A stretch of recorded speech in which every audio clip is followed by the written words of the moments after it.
വിശുദ്ധ റമളാനിലാണ്, അള്ളാഹുവിൻ്റെ ഭവനത്തിലാണ് നമ്മൾ ഒത്തുചേർന്നിട്ടുള്ളത്. എഴുത്തിക്കാഫ് നിയ്യത്ത് ചെയ്തിട്ടില്ലെങ്കിൽ ഈ ഇരുത്തത്തിൽ എഴുത്തിക്കാഫ് കൂടി നിയ്യത്ത് ചെയ്യണമെന്ന് ആദ്യമേ ഓർമ്മപ്പെടുത്തുകയാണ്. വിശുദ്ധ റമളാൻ നമ്മെ സംബന്ധിച്ചിടത്തോളം നമ്മുടെ ഭാവി നിർണയിക്കുന്നതിൽ വലിയ പങ്ക് വഹിക്കുന്ന ഒരു സംവിധാനമാണ്. സ്വർഗ നരകങ്ങൾ നിശ്ചയിക്കപ്പെടുന്നിടത്ത് വലിയ അളവിൽ സ്വാധീനം ചെലുത്താൻ പറ്റുന്ന ഒരു മാസമാണ് വിശുദ്ധ റമളാൻ മാസം. നമുക്കറിയാം, ഈ മാസം സംസ്കരണത്തിൻ്റെയും ശുദ്ധീകരണത്തിൻ്റെയും മാസമാണ്. നമ്മുടെ ജീവിതത്തെ മെച്ചപ്പെടുത്തുന്ന, നമ്മുടെ പോരായ്മകൾ പരിഹരിച്ചു തരുന്ന, കൂടുതൽ വിശുദ്ധരാക്കി നമ്മെ പരിവർത്തിപ്പിക്കുന്ന ചടങ്ങുകളും ചിന്തകളുമാണ്, ആരാധനാകർമ്മങ്ങളാണ് ഈ മാസത്തിൽ ക്രമീകരിക്കപ്പെട്ടിട്ടുള്ളത് എന്ന് നമുക്ക് കാണാൻ കഴിയും. മനുഷ്യൻ സംസ്കരിക്കപ്പെടുക എന്ന് പറഞ്ഞാൽ, ശുദ്ധീകരിക്കപ്പെടുക എന്ന് പറഞ്ഞാൽ, അവൻ്റെ മഹത്വത്തിന് ചേരാത്ത, അവൻ്റെ പുരോഗതിക്ക് സഹായിക്കാത്ത, അവൻ്റെ വളർച്ചയ്ക്ക് തടസ്സം നിൽക്കുന്ന സകല പ്രതിസന്ധികളിൽ നിന്നും പ്രതിബന്ധങ്ങളിൽ നിന്നും അവനെ മുക്തനാക്കുക എന്നതാണ് അതുകൊണ്ട് ഉദ്ദേശിക്കുന്നത്. എൻ്റെ അന്തസ്സിനും അഭിമാനത്തിനും ചേരാത്ത സ്വഭാവങ്ങൾ, വസ്ത്രങ്ങൾ, സമീപനങ്ങൾ, നിലപാടുകൾ, വർത്തമാനങ്ങൾ, ചിന്തകൾ എന്തൊക്കെയാണോ എന്നിലുള്ളത് അതൊക്കെ എന്നെ ബോധ്യപ്പെടുത്തി അതിൽ നിന്നൊക്കെ എന്നെ മാറ്റി നിർത്തി എന്നെ എൻ്റെ മാന്യതയ്ക്ക് നിരക്കുന്നവനാക്കി പരിവർത്തിപ്പിക്കുക എന്നതാണ് ഈ സംസ്കരണം കൊണ്ടും ശുദ്ധീകരണം കൊണ്ടുമൊക്കെ നമ്മൾ ഉദ്ദേശിക്കുന്നത്. വിശുദ്ധ റമളാനിൻ്റെ മുഖ്യ ഊന്നലുകളിലൊന്നായിട്ട് അഷ്റഫുൽ ഖൽഖ് റസൂലുള്ളാഹി സ്വല്ലല്ലാഹു അലൈഹി വസല്ലം ഈ ശുദ്ധീകരണത്തെ പ്രഖ്യാപിച്ചിട്ടുണ്ട്. നമുക്കൊക്കെ അറിയാവുന്നതാണ് ആ തിരുവചനം. ജാബിർ ഇബ്നു സമുറ റളിയല്ലാഹു അൻഹു ആണ് അത് റിപ്പോർട്ട് ചെയ്യുന്നത്. സഅദ നബിയു സല്ലല്ലാഹു അലൈഹി വസല്ലം അൽ മിമ്പർ, അദ്ദേഹം പറയാണ്, അള്ളാഹുവിൻ്റെ റസൂല് മിമ്പറിലേക്ക് കയറി. ഫഖാല ആമീൻ ആമീൻ ആമീൻ. 3 തവണ റസൂല് ആമീൻ എന്ന് ആവർത്തിച്ചു പറഞ്ഞു. ഫലമ്മ നുസില സുഇല അൻ ദാലിക്. ഫലമ്മ നസല റസൂലുള്ളാഹി സ്വല്ലല്ലാഹു അലൈഹി വസല്ലം മിമ്പറിൽ നിന്ന് ഇറങ്ങിയപ്പോൾ സുഇല അൻ ദാലിക്, അതിനെക്കുറിച്ച് പ്രവാചകനോട് ചോദിക്കപ്പെട്ടു. എന്താണ് പതിവില്ലാത്ത ഒരു 3 ആമീൻ ചൊല്ലലുകൾ? ഫഖാല, റസൂൽ വിശദീകരിച്ചു, അത്താനി ജിബ്രീൽ അലൈഹിസ്സലാം, ജിബ്രീൽ അലൈഹിസ്സലാം എൻ്റെ അടുത്ത് വന്നു. ഫഖാല, എന്നിട്ട് ജിബ്രീൽ അലൈഹിസ്സലാം പറഞ്ഞു, റഹിമ അംഫുംരിഇൻ അദ്റക റമളാന ഫലം യുഗ്ഫർ ലഹു. റമളാൻ കിട്ടിയിട്ട് പൊറുക്കപ്പെടാത്ത മനുഷ്യൻ മുഖം കുത്തി വീഴട്ടെ എന്നാണ്, തുലയട്ടെ എന്നാണ്. റമളാൻ കിട്ടിയിട്ട് പൊറുക്കപ്പെടാത്ത മനുഷ്യൻ, അഥവാ റമളാനിലൂടെ പാപങ്ങളിൽ നിന്നും തിന്മകളിൽ നിന്നും കുറ്റകൃത്യങ്ങളിൽ നിന്നും വിമോചനം സാധിച്ചിട്ടില്ലെങ്കിൽ അയാൾ തുലഞ്ഞു പോകട്ടെ എന്നാണ് ജിബ്രീൽ അലൈഹിസ്സലാമിൻ്റെ പ്രാർത്ഥന. എന്നിട്ട് ഖുൽ ആമീൻ, എന്നിട്ട് ജിബ്രീൽ എന്നോട് പറഞ്ഞു, നീ ആമീൻ പറയണം എന്ന് റസൂലുള്ളാഹി സ്വല്ലല്ലാഹു അലൈഹി വസല്ലമയോട് ജിബ്രീൽ പറഞ്ഞു. ഫഖുൽതു ആമീൻ, അപ്പോൾ ഞാൻ ആമീൻ പറഞ്ഞു. വറഹിമ അൻഫുംരിഇൻ ദുകിർത ഇൻദഹു ഫലം യുസല്ലി അലൈക. രണ്ടാമത്തെ സംഗതി, പ്രവാചകരെ, ഒരു മനുഷ്യൻ്റെ മുമ്പിൽ വെച്ചിട്ട് താങ്കളുടെ പേര് പറയപ്പെട്ടിട്ട് ആ താങ്കൾക്ക് വേണ്ടി സ്വലാത്ത് ചൊല്ലാത്തവൻ, അവൻ്റെ കാര്യത്തിലും നേരത്തെ പറഞ്ഞ പതനം സംഭവിക്കട്ടെ. ഖുൽ ആമീൻ ഫഖുൽതു ആമീൻ. ആമീൻ പറയാൻ പറഞ്ഞു, ഞാൻ ആമീൻ പറഞ്ഞു. മൂന്നാമത്തെ സംഗതി വറഇമ അൻഫു റജുലിൻ അദ്റക വാലിദൈഹി ഔ അഹദഹുമാ ഫലം യുഗ്ഫർ ലഹു. മാതാപിതാക്കളിൽ ഒരാളോ രണ്ടാളുമോ പ്രായം ചെന്ന അവസ്ഥയിൽ മകൻ്റെ അല്ലെങ്കിൽ മകളുടെ മുമ്പിലുണ്ടായിട്ട് അവരെ ഉപയോഗപ്പെടുത്തി തൻ്റെ പാപങ്ങൾ പൊറുപ്പിക്കാൻ കഴിയാത്ത ആളുകളുടെ കാര്യത്തിലും നേരത്തെ പറഞ്ഞ റഅ്മു അൻഫ്, മുഖം കുത്തി വീഴട്ടെ. ഫഖുൽതു ആമീൻ. അപ്പോൾ ഇതിൽ ആദ്യം പറഞ്ഞ സംഗതി, വിശുദ്ധ റമളാൻ കിട്ടിയിട്ട് സംസ്കരിക്കപ്പെടാത്തവൻ, ശുദ്ധീകരിക്കപ്പെടാത്തവൻ, പാപങ്ങൾ മായ്ക്കപ്പെടാത്തവൻ, ജീവിതം മാറ്റിയെടുക്കാത്തവൻ, അവൻ്റെ കാര്യം പോക്കാണ് എന്നാണ് ജിബ്രീൽ അലൈഹിസ്സലാമും റസൂലുള്ളാഹി സ്വല്ലല്ലാഹു അലൈഹി വസല്ലമയും കൂടി നമ്മെ പഠിപ്പിക്കുന്ന സംഗതി. വിശുദ്ധ റമളാനിനെ നമ്മളിങ്ങനെ എടുത്തു നോക്കിയാൽ നമ്മൾ പലതും ചെയ്യുന്നുണ്ട്. നിസ്കാരമുണ്ട്, നോമ്പുണ്ട്, ഖിറാഅത്തുണ്ട്, ദാനധർമ്മങ്ങളുണ്ട്, പല പല സംഗതികളും അള്ളാഹുവിൻ്റെ ദീൻ ആവശ്യപ്പെട്ടതനുസരിച്ച് നമ്മൾ ചെയ്തുകൊണ്ടിരിക്കുന്നുണ്ട്. ഈ ചെയ്യുന്ന മുഴുവൻ കാര്യങ്ങളുടെയും മർമ്മം എന്താണ് എന്ന് ചോദിച്ചാൽ, പഠിച്ചോനെ എൻ്റെ അടുത്ത് കുറേ അബദ്ധങ്ങൾ വന്നു പോയിട്ടുണ്ട്, ഞാൻ ഈ കാണുന്ന അത്ര വിശുദ്ധനല്ല, എൻ്റെ റെക്കോർഡുകൾ അത്ര തിളക്കമുള്ളതല്ല, വലത് കൈയിനേക്കാളും എൻ്റെ ഗ്രന്ഥം പിടിക്കാൻ സാധ്യത ഇടത് കൈയാണ്, അതുകൊണ്ട് പഠിച്ചോനെ ഒന്നെന്നെ പരിഗണിക്കണേ. ഈ നമസ്കാരം പരിഗണിച്ച്, ഈ നോമ്പ് പരിഗണിച്ച്, ഈ തറാവീഹ് പരിഗണിച്ച്, ഈ ദാനധർമ്മങ്ങൾ പരിഗണിച്ച്, ഈ ദിക്ർ ദുആകൾ പരിഗണിച്ച് എന്നെ നീ ഒന്ന് രക്ഷപ്പെടുത്തേണമേ, അഥവാ എൻ്റെ പാപക്കറയിൽ നിന്ന് എന്നെ ഒന്ന് ശുദ്ധീകരിക്കണമേ എന്നാണ് റമളാനിലെ നമ്മുടെ മുഴുവൻ ശ്രമങ്ങളുടെയും സത്ത് എന്ന് പറയുന്നത്. അതാണ്. എന്താണ് അങ്ങനെയെന്ന് ചോദിച്ചാൽ, റമളാനിലെ താരം വിശുദ്ധ ഖുർആനാണ്. ഷഹ്റു റമളാൻ അല്ലദീ ഉൻസില ഫീഹിൽ ഖുർആൻ. ഖുർആൻ എന്തിനാ വന്നതെന്ന് ചോദിച്ചാൽ, കുറ്റകൃത്യങ്ങളില്ലാത്ത, പരമാവധി പാപങ്ങളിൽ നിന്ന് മുക്തമായ, തെറ്റാത്ത വഴി, ശരിയായ വഴി നമ്മെ പഠിപ്പിക്കാനും ആ വഴിയിലേക്ക് നമ്മെ പ്രചോദിപ്പിക്കാനുമാണ് ഇന്ന ഹാദൽ ഖുർആൻ യഹ്ദീ ലില്ലത്തി ഹിയ അഖ്വം, ഈ ഖുർആൻ വന്നിട്ടുള്ളത്. അതുകൊണ്ട് തന്നെ ഖുർആനിൻ്റെ അവതരണത്തോടനുബന്ധിച്ചുള്ള ഈ മാസാചരണത്തിൽ മുഖ്യമായ ശ്രദ്ധ ഞാനും നിങ്ങളും കൊടുക്കേണ്ടത് നാട് നന്നാക്കാനല്ല, വീട് നന്നാക്കാനല്ല, അതിൻ്റെയൊക്കെ മുമ്പ് സ്വന്തത്തെ ഒന്ന് കഴുകി വൃത്തിയാക്കാനാണ്, സ്വന്തത്തെ ഒന്ന് ശുദ്ധീകരിക്കാനാണ്. അതാണ് വിശുദ്ധ റമളാനിൻ്റെ ഏറ്റവും പ്രധാനപ്പെട്ട കാര്യമെന്ന് നമ്മൾ മനസ്സിലാക്കണം. പുറത്തു തരേണ്ടത് പടച്ച തമ്പുരാനാണ്.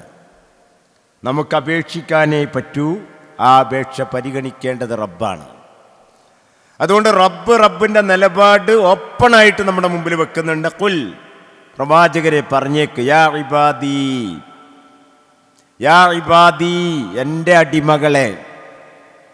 ആ വിളിയിൽ സ്നേഹത്തിൻ്റെയും കാരുണ്യത്തിൻ്റെയും ചുവയുണ്ട്. എൻ്റെ മക്കളെ എന്ന് പറയുന്ന അതേ സ്വരത്തിലാണ് എൻ്റെ അടിമകളെ. ഏതടിമകൾ? അല്ലദീന അസ്റഫു അലാ അൻഫുസിഹിം, സ്വന്തത്തോട് അതിരുകവിഞ്ഞവർ, അഥവാ സ്വന്തം ശരീരത്തിനും ആത്മാവിനും താങ്ങാൻ കഴിയുന്നതിനപ്പുറമുള്ള പാപഭാരങ്ങളും കുറ്റകൃത്യങ്ങളും ആ ശരീരത്തിൻ്റെ തലയിൽ വെച്ചു കൊടുത്തിട്ടുള്ളവർ. അത് പുറത്തുള്ള ആരോ അല്ല, ഈ നിൽക്കണ ഞാനും ഇരിക്കണ നിങ്ങളൊക്കെ തന്നെയാണ്. ഇങ്ങനെ അതിരുവിട്ട കുറ്റകൃത്യങ്ങൾ ചെയ്തു പോയിട്ടുള്ള എൻ്റെ അടിമകളോട് പറഞ്ഞേക്ക് റസൂലേ, ലാ തഖ്നതൂ മിർ റഹ്മത്തില്ലാ, ലാ തഖ്നതൂ മിർ റഹ്മത്തില്ലാ, അള്ളാഹുവിൻ്റെ കാരുണ്യത്തിൽ നിന്ന് നിങ്ങൾ നിരാശരാകേണ്ടതില്ല. അഥവാ അള്ളാഹുവിൻ്റെ കാരുണ്യം നിങ്ങൾക്ക് പ്രതീക്ഷിക്കാം. ഇന്നല്ലാഹ യഗ്ഫിറു ദുനൂബ ജമീഅ, തീർച്ചയായും അള്ളാഹു പാപങ്ങൾ അഖിലം, മുഴുവൻ കുറ്റങ്ങളും അല്ലാഹു പുറത്തു തരും. ഇന്നഹു ഹുവൽ ഗഫൂറുർ റഹീം, തീർച്ചയായും അവൻ അങ്ങേയറ്റം പൊറുക്കുന്നവനും അങ്ങേയറ്റം കരുണ കാണിക്കുന്നവനുമാണ്. എന്താ തടസ്സമുള്ളത്? ഒരു തടസ്സവുമില്ല. പടച്ച തമ്പുരാൻ വാതിൽ തുറന്നു വെച്ച് കാത്തിരിക്കുകയാണ്. അങ്ങേയറ്റം പൊറുക്കാൻ അവൻ റെഡിയാണ്. നിങ്ങൾ എത്ര വലിയ കുറ്റവാളികളാണെങ്കിലും നിരാശരാവണ്ട എന്ന് അള്ളാഹു പ്രഖ്യാപിക്കുകയാണ്. ഇനി പന്ത് എൻ്റെയും നിങ്ങളുടെയും കോർട്ടിലാണ്. നമ്മളാണ് ഈ വിഷയത്തിൽ എന്ത് ചെയ്യണമെന്ന് തീരുമാനിക്കേണ്ടത്. അപേക്ഷ കൊടുക്കണം. നമ്മുടെ പാപങ്ങളിൽ നിന്ന് മുക്തി നേടാൻ നമ്മൾ അപേക്ഷ കൊടുക്കണം. അതിനാണ് നമ്മൾ തൗബ എന്നും ഇസ്തിഗ്ഫാർ എന്നൊക്കെ പറയാറുള്ളത്. ഇസ്തിഗ്ഫാർ എന്ന് പറഞ്ഞാൽ പാപം പുറത്തേരാനുള്ള അപേക്ഷയാണ്. തൗബ എന്ന് പറഞ്ഞാൽ ഇപ്പം നമ്മൾ പോയ തെറ്റായ വഴിയിൽ നിന്ന് ശരിയായ വഴിയിലേക്ക് മടങ്ങിപ്പോരുക എന്നുള്ളതിനാണ് തൗബ എന്ന് പറയാം. തൗബക്കും ഇസ്തിഗ്ഫാറിനും 3 ഉപാധികളുണ്ട്. 3 ഉപാധികൾ ഒത്താലേ പഠിച്ചോനെ പരിഗണിക്കുള്ളൂ. അതിലൊന്നാമത്തെ ഉപാധി എന്താണെന്ന് ചോദിച്ചാൽ, തെറ്റുപറ്റിയതിൽ ഖേദമുണ്ടാകണം, കുറ്റബോധം ഉണ്ടാകണം. അതിനാദ്യം എനിക്ക് തെറ്റ് പറ്റിയിരിക്കണമെന്ന് ബോധ്യം ഉണ്ടാവണം. ഞാൻ ചെയ്തത് ശരിയാണ്, തെറ്റൊക്കെ അപ്പുറത്താണ് എന്ന് വ്യാഖ്യാനിച്ചു കൊണ്ടിരിക്കുന്ന ഒരാൾക്ക് തൗബ സാധ്യമേ അല്ല. അപ്പോൾ കുറ്റം ബോധ്യപ്പെടുക, കുറ്റം സമ്മതിക്കുക, കുറ്റം ചെയ്തു പോയതിൽ മനസ്സ് വേദനിക്കുക, ഇതാണ് ഈ വിഷയത്തിൽ ഏറ്റവും പ്രയാസമുള്ള കാര്യം. കാരണം നമ്മൾ മനസ്സിലാക്കിയിട്ടുള്ള ഏറ്റവും വിശുദ്ധർ നമ്മളാണ്. ബാക്കിയുള്ളവരൊക്കെ വൈകല്യങ്ങളും പോരായ്മകളും തെറ്റുകളും സംഭവിക്കണവരാണ്. നമ്മളാണ് അല്പം മെച്ചപ്പെട്ടവർ. ഈ നമ്മളെ കുറ്റവാളികളായിട്ട് ബോധ്യപ്പെടുക എന്നത് വലിയ കാര്യമാണ്. രണ്ടാമത്തെ ഉപാധി എന്ന് പറയുന്നത് ആ തെറ്റ് ഇനി ആവർത്തിക്കുകയില്ല എന്ന ഉറച്ച തീരുമാനമാണ്. എല്ലാ ദിവസവും തെറ്റ് ചെയ്യുക, എല്ലാ ദിവസവും തൗബ ചെയ്യുക, അങ്ങനെയുള്ള ആളുകൾക്ക് പുറത്തു കൊടുക്കലല്ല പഠിച്ചവന് പണി. മറിച്ച് തെറ്റുപറ്റി, അതിൽ കുറ്റബോധമുണ്ടായി, ആ തെറ്റ് ഇനി ഉണ്ടാവുകയില്ല എന്ന് ഉറച്ച നിലപാടെടുക്കാൻ കഴിയുക. ഇതാണ് ഈ വിഷയത്തിലെ രണ്ടാമത്തെ ഉപാധി. മൂന്നാമത്തെ ഉപാധി, അതുമായി ബന്ധപ്പെട്ട ബാധ്യതകൾ. ആരുടെയെങ്കിലും സ്വത്തോ മറ്റോ പിടിച്ചെടുത്തതാണെങ്കിൽ അത് തിരിച്ചു കൊടുക്കണം. ആരുടെയെങ്കിലും അഭിമാനത്തിന് പ്രയാസം ഉണ്ടാക്കിയതാണെങ്കിൽ അയാളെ കണ്ട് മാപ്പ് പറയണം. അങ്ങനെ നമ്മുടെ ഈ കർമ്മം കൊണ്ട് ആർക്കെങ്കിലും നഷ്ടമോ വേദനയോ സംഭവിച്ചിട്ടുണ്ടെങ്കിൽ അത് പരിഹരിക്കാൻ വേണ്ടത് ചെയ്യുക, കഴിയുന്നത് ചെയ്യുക എന്നതാണ് മൂന്നാമത്തെ ഉപാധി. ആ 3 ഉപാധിയും ക്ലിയറായിട്ട് നിങ്ങൾ പടച്ചവനോട് ആവശ്യപ്പെട്ടാൽ പടച്ച റബ്ബ് പരിഗണിക്കും, സ്വീകരിക്കും എന്നാണ് പടച്ച റബ്ബ് നമുക്ക് നൽകിയിട്ടുള്ള ഏറ്റവും പ്രധാനപ്പെട്ട ഉറപ്പ്. ഇതിലൊന്നാമത് പറഞ്ഞ കുറ്റബോധം, തെറ്റ് സമ്മതിക്കൽ, അത് ഗൗരവപ്പെട്ടതാണെന്ന് ഞാൻ പറയണ്ടായി. നിങ്ങളെക്കുറിച്ച് എനിക്കറിയില്ല, എന്നെപ്പറ്റി പലപ്പോഴും എനിക്ക് തോന്നിയിട്ടുള്ളൊരു സംഗതി എന്താണെന്ന് വെച്ചാൽ, എൻ്റെ തിരക്കുകൊണ്ട് ഞാൻ ചെയ്ത തെറ്റെന്താണെന്ന് ലിസ്റ്റ് ചെയ്യാൻ പോലും എനിക്ക് നേരമില്ല. എന്നിട്ട് ഞാൻ പഠിച്ചോനെ ഏൽപ്പിക്കലാണ്. പഠിച്ചോൻ എൻ്റെ തെറ്റൊക്കെ എൻ്റെ കണക്കിലുണ്ടല്ലോ, അതൊക്കെയാണ് വായിച്ചാളാണ്. എനിക്ക് നേരമില്ല, ഞാൻ തിരക്കിലാണ്. പഠിച്ചോ അങ്ങനെ വെറുതെ ഇരിക്കുകയാണ്. അതുകൊണ്ട് പഠിച്ചോന് പണി കൊടുക്കുക എന്നുള്ളതാണ് എൻ്റെ പണി. അങ്ങനെ പണി കൊടുക്കുന്ന എനിക്കൊരിക്കലും പറ്റിയ തെറ്റിൻ്റെ പേരിൽ മനോവേദന ഉണ്ടാവുകയില്ല. കാരണം എന്താ? ആ തെറ്റെന്താണെന്ന് എനിക്കറിയില്ല. ആ തെറ്റുകൊണ്ട് എന്ത് നഷ്ടമാണ് ഉണ്ടായത് എനിക്കറിയില്ല. ഞാൻ നിങ്ങളിൽ ഒരാളെ ഉപദ്രവിച്ചിട്ടുണ്ടെങ്കിൽ ആ തെറ്റുകൊണ്ട് നിങ്ങൾക്ക് എത്രത്തോളം വേദന ഉണ്ടായി എന്നുള്ളത് എനിക്കറിയില്ല. കാരണം അങ്ങനെ ഒരു ചിന്ത തന്നെ എൻ്റെ ഭാഗത്ത് വരുന്നില്ല. അപ്പോൾ എനിക്ക് എന്നോടും നിങ്ങളോടും ഈ വിഷയകമായിട്ട് ആദ്യം പറയാനുള്ള സംഗതി എന്താണെന്ന് വെച്ചാൽ, നമ്മളൊരു കുറ്റപത്രം തയ്യാറാക്കണം. നമ്മൾ ചെയ്തു പോയിട്ടുള്ള ശരിയല്ല എന്ന് നമുക്ക് ബോധ്യമുള്ള കർമ്മങ്ങളുടെ ലിസ്റ്റ് ഉണ്ടാക്കണം. അതിൽ ഓരോന്നോരോന്നെടുത്തിട്ട് പടച്ച തമ്പുരാൻ്റെ മുമ്പിൽ, പടച്ചോനെ ഞാൻ അങ്ങനെ ചെയ്തു പോയി, ഇങ്ങനെ പറഞ്ഞു പോയി, അത് ഗുരുതരമായ തെറ്റായിരുന്നു എന്ന് എനിക്ക് ബോധ്യമുണ്ട് എന്ന് നിങ്ങളുടെ മനസ്സ് തട്ടിയിട്ട് മനസ്സിൻ്റെ ഭാഷയിൽ നിങ്ങളിങ്ങനെ പറയുമ്പോൾ നിങ്ങൾ പോലും അറിയാതെ നിങ്ങളുടെ കണ്ണുകൾ ഇങ്ങനെ നനയും. നിങ്ങളുടെ കണ്ണിൽ നിന്ന് കണ്ണുനീർത്തുള്ളികൾ വന്നുകൊണ്ടിരിക്കും. ജലദോഷമൊന്നും സംഭവിക്കാതെ കഫക്കെട്ടൊന്നും ഇല്ലാതെ തന്നെ നിങ്ങളുടെ തൊണ്ട ഇടറും, ശബ്ദം ചെറുതാകും. കാരണം മനസ്സ് നിലതെറ്റിയിരിക്കുന്നു.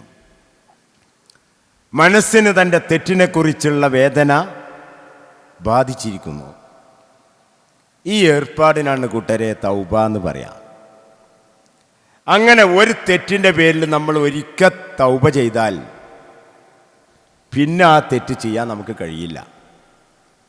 അഥവാ സംഭവിച്ചു പോയാൽ തന്നെ 2 or 3 തവണയിലേറെ സംഭവിക്കില്ല. ഇതില്ലാത്ത കാലത്തോളം പ്രായപൂർത്തി എത്തിയ അന്ന് ചെയ്യാൻ തുടങ്ങിയ അതേ തെറ്റ് 98ാമത്തെ വയസ്സിൽ മരിക്കണം അന്നും ചെയ്യും. തൗബയും ചെയ്യും, തെറ്റും ചെയ്യും. അപ്പോൾ ഒന്നാമതായി നമ്മൾ തൊടേണ്ടത് അവിടെയാണ്. മനസ്സ് അറിയണം, ശരീരം പ്രതികരിക്കണം. ആ ഒരു സ്വഭാവത്തിൽ മുന്നോട്ട് പോകാൻ നമുക്ക് കഴിയണം. കണ്ണുനീർ തുള്ളികൾ എന്ന് പറയുന്നത് ഇത് കൊള്ളേണ്ടടുത്ത് കൊണ്ടോ തട്ടേണ്ടടുത്ത് തട്ടിയോ ഈ അപേക്ഷ വരേണ്ടടുത്ത് തന്നെയാണോ എന്ന് വ്യക്തമാക്കുന്നൊരു സംഗതിയാണ്. നിങ്ങൾ ആലോചിച്ചൊക്കെ നിങ്ങളെ കുട്ടികളെടുത്ത് എന്തെങ്കിലും ചെറിയ തെറ്റ് പറ്റിയെന്ന് വിചാരിച്ചോളി. ആ കുട്ടി നിങ്ങളുടെ മുമ്പിൽ നിങ്ങളതിൻ്റെ വിചാരണക്ക് നിൽക്കുമ്പോഴോ അല്ലെങ്കിൽ ആ കുട്ടി തന്നെ ആ കുറ്റം ആ സംഗതി പറയുമ്പോഴോ ആ കുട്ടി ആത്മാർത്ഥമായിട്ട് കരയുന്നുണ്ടെങ്കിൽ ഒരുപക്ഷെ ആ കുട്ടിയെ ശിക്ഷിക്കാനും വിചാരണ ചെയ്യാനും നിൽക്കുന്ന വാപ്പാൻ്റെ നിലപാട് മാറും. സാരില്ല മോളെ, സാരില്ല, ഇനി അങ്ങനെ ഉണ്ടായാൽ മതി, കഴിഞ്ഞു പോട്ടെ, ഞാൻ പറഞ്ഞിട്ട് കാര്യമില്ല എന്ന് പറഞ്ഞ് നമ്മൾ സോൾവ് ചെയ്യും. എന്താ സംഭവം? അത് നമ്മളിനി അവനെ ഭീഷണിപ്പെടുത്തിയിട്ടും വടിയെടുത്തിട്ടും ചീത്ത പറഞ്ഞിട്ടും അവനിൽ ഉണ്ടാക്കണമെന്ന് നമ്മൾ വിചാരിച്ച മാറ്റം എന്താണോ ആ മാറ്റം ഇപ്പോൾ തന്നെ ആ കുട്ടിയിൽ ഉണ്ടായിക്കഴിഞ്ഞു എന്ന ബോധ്യമുള്ളത് കൊണ്ടാണ് നമ്മൾ പരിഹാരകരായി, സമാധാനിപ്പിക്കുന്നവരായി, സാന്ത്വനപ്പെടുത്തുന്നവരായി മാറാനുള്ള കാരണം. പടച്ച റബ്ബിൻ്റെ മുമ്പിൽ ജീവിതത്തിൽ ഒരിക്കലെങ്കിലും ഒരു തെറ്റിൻ്റെ കാര്യത്തിലെങ്കിലും പടപ്പുകളുടെ മുന്നിൽ കഴിച്ചിലാകാൻ വേണ്ടി കരയുന്ന കരച്ചിലെങ്കിലും നമുക്ക് സാധ്യമായിട്ടുണ്ടോ എന്ന് നമ്മൾ വിലയിരുത്തേണ്ട ഒരു സമയമാണിത്. റമളാൻ മാസത്തിനൊരു പ്രത്യേകത ഉണ്ട്. അതെന്താണെന്ന് ചോദിച്ചാൽ പഠിച്ചോന് ഇഷ്ടമില്ലാത്ത പല കാര്യങ്ങളും ഏറ്റവും പ്രിയപ്പെട്ടതാകുന്ന മാസമാണത്. നിങ്ങൾ ആലോചിച്ച് നോക്കി, ഒരു മനുഷ്യൻ പട്ടിണി കിടക്കുന്നതിനെക്കുറിച്ച് ഇസ്ലാമിൻ്റെ കാഴ്ചപ്പാടെന്താ? ഒരു മനുഷ്യൻ പട്ടിണി കിടക്കുക എന്ന് പറഞ്ഞാൽ ഇസ്ലാമിന് സഹിച്ചൂടാ. അതുകൊണ്ടാണ് വലാ യഹുല്ലു അലാ ത്വാമിൽ മിസ്കീൻ, പാവപ്പെട്ടവൻ്റെ ഭക്ഷണക്കാര്യത്തിൽ ജാഗ്രത പുലർത്തുന്നില്ല, ശ്രദ്ധ ചെലുത്തുന്നില്ല എന്നുള്ളതൊരു കുറ്റമായിട്ട് അല്ലാഹു എടുത്തു പറഞ്ഞത്. അയൽവാസി പട്ടിണി കിടക്കുമ്പോൾ വയറ് നിറച്ച് ഉണ്ണുന്നവൻ നമ്മളെ കൂട്ടത്തിൽ തന്നെ ഇല്ല എന്ന് പറഞ്ഞ റസൂല് നിലപാടെടുത്തത്. ആയതെങ്കിൽ നിങ്ങളെ സ്വന്തം കാര്യം തന്നെ ആലോചിച്ച് നോക്കി. നിങ്ങളുടെ കുട്ടി എന്തെങ്കിലും അബദ്ധം ചെയ്തു, എന്തോ ഒരു തെറ്റ് ചെയ്തു. ആ തെറ്റ് ചെയ്തതിൻ്റെ പേരിൽ നിങ്ങളും നിങ്ങളുടെ ഭാര്യമാരോട് കൂടിയിട്ട് തീരുമാനിക്കുന്നു ഓൻ ഇന്ന് ഭക്ഷണം കൊടുക്കണ്ട, ഓൻ ഇന്നൊരു മുറുക്ക് വെള്ളം കൊടുക്കണ്ട. അങ്ങനെ ആ കുട്ടി ഇങ്ങനെ കരഞ്ഞുകൊണ്ടിരിക്കുകയാണ്. ആ സമയത്ത് അയൽവാസിയായ വേറൊരാൾ കയറി വരികയാണ്. അപ്പം നിങ്ങൾ വലിയ സംഭവമായിട്ട് പറയാണ്, ഓൻ ഇന്നലെ മൊബൈൽ മോഷ്ടിച്ചു അല്ലെങ്കിൽ ഇന്ന പണി ചെയ്തു, ഒരു ഇറക്ക് വെള്ളം ഒന്നും അവന് കൊടുത്തിട്ടില്ല, അവിടെ നിൽക്കട്ടെ വൈകുന്നേരം ആവോളം. ആ വന്ന അയൽവാസി എന്താ ആദ്യം ചെയ്യുക? അയാൾ ആദ്യം ചെയ്യുക, അവന് ഭക്ഷണം കൊടുക്കുക, ഒരു ഗ്ലാസ് വെള്ളം കൊടുക്കുക, ബാക്കി വർത്താനൊക്കെ പിന്നെ പറയാം. കാരണം മുസ്ലിമായ ഒരു മനുഷ്യൻ്റെ മുമ്പിൽ മറ്റൊരാൾ പട്ടിണി കിടക്കുന്നത് പടച്ച റബ്ബും റസൂലും ഇങ്ങനെ പഠിപ്പിച്ച കാരണത്താൽ സഹിക്കാൻ കഴിയുന്ന കാര്യമല്ല. എന്നാൽ അതേ പടച്ച തമ്പുരാൻ്റെയും റസൂലിൻ്റെയും നിലപാട് റമളാൻ മാസത്തിലെത്തുമ്പോഴോ ഭക്ഷണം കഴിക്കണതാ പറ്റാത്തത്. നിങ്ങൾ നോമ്പെടുത്ത് അന്നപാനീയങ്ങൾ ഒഴിവാക്കിയത് കൊണ്ട് നിങ്ങളെ വായ നാറുന്നുണ്ടെങ്കിൽ ആ നാറുന്ന വായക്ക് റസൂൽ ഒട്ടിച്ച സ്റ്റിക്കർ അത് കസ്തൂരിയേക്കാൾ സുഗന്ധമുള്ള സാധനം എന്നാണ്. അപ്പോൾ അരുതാത്ത ചില സംഗതികൾ പഠിച്ചോൻ പറയുമ്പോൾ പുണ്യമുള്ളതായിട്ട് മാറും. അതുകൊണ്ടാണ് ആദം നബിയുടെ മുമ്പിൽ മലക്കുകളോട് സുജൂദ് ചെയ്യാൻ പറഞ്ഞത്, മലക്കുകൾ സുജൂദ് ചെയ്തതും. അല്ലെങ്കിൽ അല്ലാത്ത ആരും പോലും ചെയ്യാൻ പാടില്ലാത്ത പണിയാണത്. ഞാൻ ഇപ്പം അത് ഓർക്കാൻ കാരണം, കണ്ണുനീര് ഒരാൾ ഒഴിക്കുക എന്ന് പറഞ്ഞാൽ ആർക്കും ഇഷ്ടമുള്ളൊരു കാര്യമല്ല. ഒരാൾ കരയിപ്പിക്കാതിരിക്കാനാണ് നമ്മൾ ശ്രമിക്കുക, ഒരാളുടെ കണ്ണുനീര് ഒപ്പാനാണ് നമ്മൾ ശ്രമിക്കുക. പക്ഷേ പടച്ച തമ്പുരാൻ കണ്ണുനീരിന് വേണ്ടി കാത്തു നിൽക്കുന്നു. നമ്മുടെ പാപങ്ങളുടെ കല പൂർണ്ണമായും മായണമെങ്കിൽ അതിനാവശ്യമുള്ള സോപ്പാണ് സത്യത്തിൽ നമ്മുടെ കണ്ണുനീർ. അതുകൊണ്ട് കണ്ണുനീരിനെ നമ്മളൊന്ന് പഠിക്കണം. അള്ളാഹു മനുഷ്യന് നൽകിയ അനുഗ്രഹങ്ങളിൽ ഏറെ പ്രധാനപ്പെട്ട ഒന്നാണ് കണ്ണുനീർ തുള്ളികൾ എന്ന് പറയുന്നത്. മനുഷ്യൻ്റെ ആരോഗ്യ സംരക്ഷണത്തിന് വലിയ പങ്കുണ്ടതിൽ. ചെറിയ കുട്ടികൾ കരയുമ്പോഴേ, ചെറിയ കുട്ടികളെ സംബന്ധിച്ചിടത്തോളം പാല് വേണമെങ്കിലും വെള്ളം വേണമെങ്കിലും വിസർജിക്കാണ്ടെങ്കിലും എന്ത് പറയാണ്ടെങ്കിലും പറയാനുള്ള ഒരേ ഒരു ഭാഷ കരച്ചിലാണ്. ആ കരച്ചിലിൻ്റെ ശബ്ദം പുറത്തേക്ക് വരുന്നത്, അല്ലെങ്കിൽ തൊണ്ട പൊട്ടി കുട്ടി മരിക്കാതെ പോകുന്നത് ആ സമയത്ത് ഉൽപ്പാദിപ്പിക്കുന്ന കണ്ണുനീര് കൊണ്ടാണ്. മൊത്തം അവിടെ വെള്ളം ഒഴിച്ചു കൊടുക്കുകയാണ്. അപ്പോൾ അന്ന് മുതൽ തുടങ്ങുന്നുണ്ട് ഈ കണ്ണുനീരിൻ്റെ മഹത്വം എന്ന് നമ്മൾ മനസ്സിലാക്കുക. കണ്ണിൽ എന്തെങ്കിലും ഒരു വേസ്റ്റ് വീണാൽ നമുക്കറിയാം, ഒരു പാറ്റയോ ഒരു കരടോ എന്തെങ്കിലും വന്നാൽ അവിടെ കണ്ണുനീർ പ്രവാഹമാണ്. ആ കണ്ണിലെ കരടിനെ അകറ്റുന്നത് അതാണ്. അതുപോലെ തന്നെ കണ്ണുനീരിൽ ഉപ്പിൻ്റെ അംശം, അത് കണ്ണിലെത്തുന്ന അണുക്കളെയൊക്കെ നശിപ്പിക്കാൻ വേണ്ടിയിട്ടുള്ള സംവിധാനമാണ്. ഇങ്ങനെ ധാരാളം കാര്യങ്ങൾ അതിനുണ്ട്. ഏതായാലും കണ്ണുനീരൊഴുക്കുന്നതോടുകൂടി ഒരാളുടെ ദുഃഖഭാരം ലഘുവായി മാറും. അള്ളാഹുവിനോടുള്ള അടിമയുടെ ബന്ധം ശക്തിപ്പെടുത്തുന്ന കാര്യമാണ് അള്ളാഹിനെ ഓർത്തുള്ള കരച്ചിൽ. എത്രത്തോളം പഠിച്ചോന് നമ്മുടെ മനസ്സിൽ സ്ഥാനമുണ്ടോ അതിനനുസരിച്ച് നമ്മുടെ കണ്ണുകൾ നനയുമെന്നാണ്. അതുകൊണ്ടാണ് പ്രവാചകന്മാരുടെ സുന്നത്തായിട്ട് ഈ കരച്ചിലിനെ അള്ളാഹ് എടുത്തു പറഞ്ഞത്. നമുക്കറിയാം, ഇബ്രാഹിം, യാക്കൂബ്, ഇസ്ഹാഖ്, മൂസ, ഹാറൂൻ, ഇസ്മായിൽ, ഇദ്രീസ് അലൈഹിമുസ്സലാം, ഇത്രയും പ്രവാചകന്മാരെക്കുറിച്ച് പറഞ്ഞിട്ട് അള്ളാഹ് പറയുന്നുണ്ട്, ഉലൈകല്ലദീന അൻഅമല്ലാഹു അലൈഹിം, അള്ളാഹു അനുഗ്രഹിച്ചവരാണവർ. മിനൻ നബിയീൻ, പ്രവാചകന്മാരിൽപ്പെട്ട അള്ളാഹു അനുഗ്രഹിച്ചവരാണവർ. മിൻ ദുരിയത്തി ആദം ഒമിമ്മൻ ഹമൽനാ മഅ നൂഹിൻ, ആദമിൻ്റെ സന്താന പരമ്പരകളിൽപ്പെട്ടവരാണ്. നൂഹ് നബിയോടൊപ്പം കപ്പലിൽ രക്ഷപ്പെട്ടവരിൽപ്പെട്ടവരാണ്, അഥവാ അവരുടെ സന്താന പരമ്പരയാണ്. ഒമിൻ ദുരിയത്തി ഇബ്രാഹിം വ ഇസ്രായേൽ, ഇബ്രാഹിം നബിയുടെയും യാക്കൂബ് നബിയുടെയും ഒക്കെ ആ പരമ്പരയിൽപ്പെട്ടവരാണ്. ഒമിമ്മൻ ഹദൈന വജ്തബൈന, നമ്മൾ നേർവഴി കാണിക്കുകയും നമ്മൾ തിരഞ്ഞെടുക്കുകയും ചെയ്തവരുടെ കൂട്ടത്തിൽപ്പെട്ടവരാണ്. ഇങ്ങനെ അവരെ പാരമ്പര്യമൊക്കെ അങ്ങോട്ട് പറഞ്ഞിട്ട് അവസാനം അള്ളാഹ് പറഞ്ഞു, ഇദാ തുത്ലാ അലൈഹിം ആയാത്തുർ റഹ്മാൻ, പരമകാരുണികൻ്റെ വാക്യങ്ങൾ അവർക്ക് മുമ്പിൽ കേൾപ്പിക്കപ്പെട്ടാൽ, ഓതപ്പെട്ടാൽ, ഖറൂ സുജ്ജദം വബുകിയ, അവർ കരഞ്ഞുകൊണ്ടും സുജൂദിൽ വീഴും, കരഞ്ഞുകൊണ്ട് സുജൂദിൽ വീഴും. അപ്പോൾ ആ കരച്ചിൽ അവരുടെ ഒരു മഹിമയായിട്ട് അള്ളാഹു എടുത്തു പറയുന്നുണ്ട്. അള്ളാഹുവിനോടുള്ള സ്നേഹം സത്യസന്ധമാണ് എന്ന് തെളിയിക്കുന്ന ഒരടയാളമാണ് യഥാർത്ഥത്തിൽ അത് എന്ന് നമ്മൾ മനസ്സിലാക്കുക. നമ്മളേറ്റവും ബന്ധപ്പെട്ട ആളുകളോടാണ് നമ്മൾ കണ്ണുനീരൊഴുക്കി സങ്കടം പറയാറുള്ളത്. അത്ര ബന്ധമില്ലാത്ത ഒരാളെടുത്താണ് നമ്മൾ അഥവാ കരയാണെങ്കിലും കണ്ണ് തുടച്ചിട്ട് ഒന്നുമില്ല എന്നുള്ള ഭാവത്തിലേക്ക് മാറുക ചെയ്യുക. അതേ സമയത്ത് നമ്മുടെ വേദനകൾ എടുത്തു പറയാൻ പറ്റുന്ന ആളുകൾ, ഉറ്റ സുഹൃത്തുക്കൾ, അല്ലെങ്കിൽ നമ്മുടെ മാതാപിതാക്കൾ, അല്ലെങ്കിൽ നമ്മുടെ ഭാര്യ ഭർത്താക്കന്മാർ, ആരുടെ മുമ്പിലാണോ നമ്മുടെ സങ്കടം നമുക്ക് പറയാൻ പറ്റുക, അവിടെ മാത്രമാണ് നമ്മൾ കണ്ണീരൊഴുക്കി സങ്കടം പറയാറുള്ളത്. നമ്മുടെ പാപക്കറകൾ കഴുകിക്കളയാനുള്ള ഒരു ഔഷധമാണ് യഥാർത്ഥത്തിൽ അത് എന്ന് നമ്മൾ മനസ്സിലാക്കണം.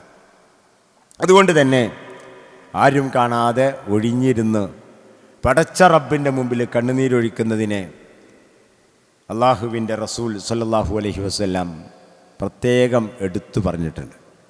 നമുക്കൊക്കെ അറിയാവുന്നതാണ്, അർശിൻ്റെ തണലല്ലാത്ത മറ്റൊരു തണലുമില്ലാത്ത ആ ദിനത്തിൽ 7 വിഭാഗം ആളുകൾക്ക് അള്ളാഹുവിൻ്റെ അർശിൻ്റെ തണൽ കൊടുക്കും എന്ന് പറഞ്ഞ ആ 7 വിഭാഗത്തിൽ ഒരു വിഭാഗം ഈ പറയുന്ന വറജുലുൻ ദക്കറല്ലാഹ ഖാലിയൻ ഫഫാലത്ത് ഐനാഹു, ഒഴിഞ്ഞിരുന്ന് 2 കണ്ണും കണ്ണുനീർ കൊണ്ട് സജലങ്ങളാകുന്ന വ്യക്തിയാണത് എന്ന് നമ്മൾ മനസ്സിലാക്കണം.